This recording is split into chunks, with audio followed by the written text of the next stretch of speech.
Dilla died at home in Los Angeles on February 10th, 2006, just 3 days after his 32nd birthday.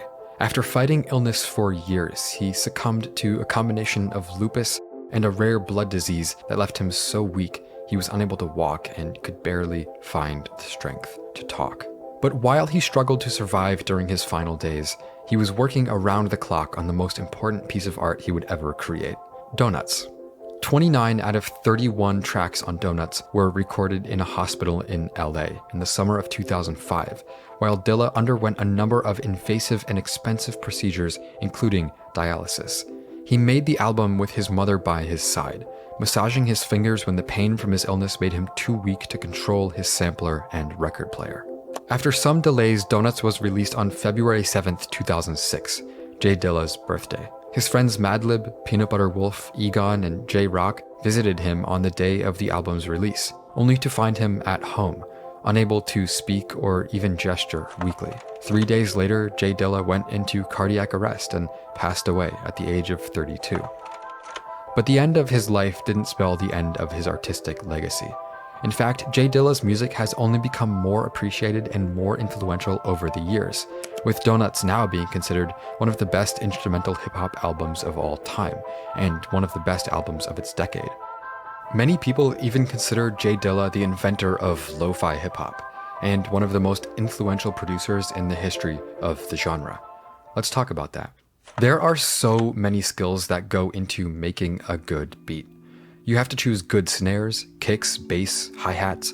You have to either sample, program, or record a melody. You have to mix the beat. You have to structure the chords. It's a very complex craft. But Questlove, the drummer in Philadelphia band The Roots, said in a 2012 interview that one of the strangest things about Dilla was that he wasn't even a musician in the classical sense.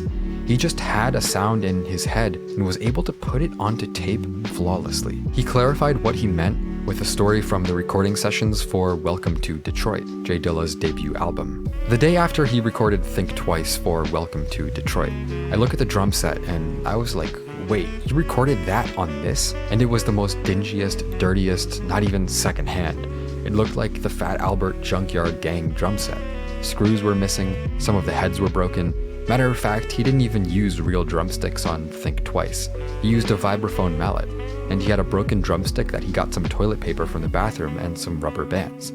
I was like, you would rather go through this MacGyver shit than buy new drumsticks? And he was like, I didn't know where to get them this late at night. I had to make do. I was like, well, why did you hit the drums with the mallet? He said, I didn't want the dynamic to be too aggressive. I wanted it to sound muted, so I decided to play the drums with a soft cotton mallet. It looked like putting a marshmallow at the end of a toothpick. Next thing I know, I'm flying to Philadelphia, I think the next week, to work on the new Roots record. I tracked both Quills and Pussy Galore the same way. I went and got some orchestra mallets, and then I too got started, just because I had seen how he got that sound. Basically, Dilla had a natural talent for creating unique sounds from any tools he had access to. And his sampling techniques would go on to change hip-hop forever. But before he added nuance and compositional complexity to the practice of sampling, Dilla himself was inspired by DJ Marley Marl and Pete Rock, two producers and DJs from New York. Marley Marl was one of the first producers to sequence new drum patterns by chopping individual drum sounds from popular drum breaks. And Pete Rock followed in his footsteps by being one of the first producers in the 90s to start looping jazz and funk samples in hip-hop beats. It's important to know about these guys from New York who came before Dilla, because they served as such a big inspiration to him. But the thing about Dilla is that he took their techniques even further by using his MPC 3000 to create entirely new rhythmic, harmonic, and melodic material from samples. In a 2013 interview, Questlove described Dilla's ability to chop a sample as being equivalent to solving a 10,000-piece puzzle in record time. Dilla, however, didn't use the quantizing functions on his MPC 3000. In an attempt to make the music sound more human and less electronic, he sequenced his drums like he was playing a real drum set.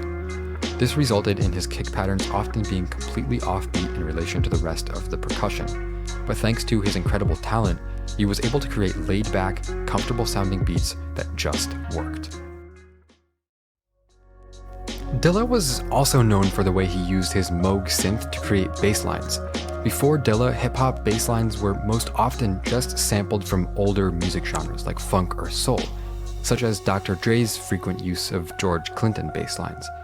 But Dilla actually used his Moog synth to create counter melodies that contrasted the main melodies of the instrumental. On the Slum Village song Get This Money, he composed a counter melody to the sample of Herbie Hancock's Come Running to Me that served as the primary melody in the song's beat. While the main vocal melody descends chromatically, Dilla's bass line sticks to an Aeolian model counter melody, as opposed to playing only the pedal bass notes featured in the chord progression. Dilla's natural mastery of music theory and composition propelled him to levels of great influence among his contemporaries. During his lifetime, he produced songs for A Tribe Called Quest, De La Soul, Busta Rhymes, Janet Jackson, Phife Dawg, The Roots, Common, and Ghostface Killah. Posthumously, his beats have been used or sampled on tracks by Drake, Big Sean, Erykah Badu, Joey Badass, Nas, Lupe Fiasco, and XXXTentacion. And while that's a significant legacy on its own, I think Dilla's biggest contribution to the music industry lives on not on major streaming platforms, but rather on YouTube live streams and beat tapes. You see, there's an entire subgenre of hip-hop found primarily on YouTube that uses techniques pioneered by Dilla. Right now, at 3 p.m. on a Tuesday afternoon, there are more than 70,000 viewers watching dozens of different live streams, all dedicated to playing relaxing lo-fi beats, almost all of which are heavily inspired by the work of Dilla. In the words of Ryan Celsius, the owner of Ryan Celsius Sounds, the whole idea of lo-fi hip-hop is sonic nostalgia, but not in an overly aggressive or ironic way like vaporwave or retrowave. It's usually beat production that can sound undermixed, containing intended or unintended imperfections, with a heavy focus on creative sample use and authentic sounding drum kits.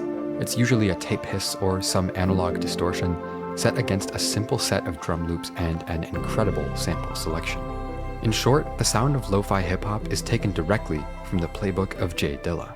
While Dilla's connection to the sound of lo-fi hip-hop may be obvious, his relationship to its aesthetic isn't as clear. The look of lo-fi hip-hop is closely tied to anime and Japanese illustration, a feeling of coziness and nostalgia and sentimentality that you just can't quite put your finger on.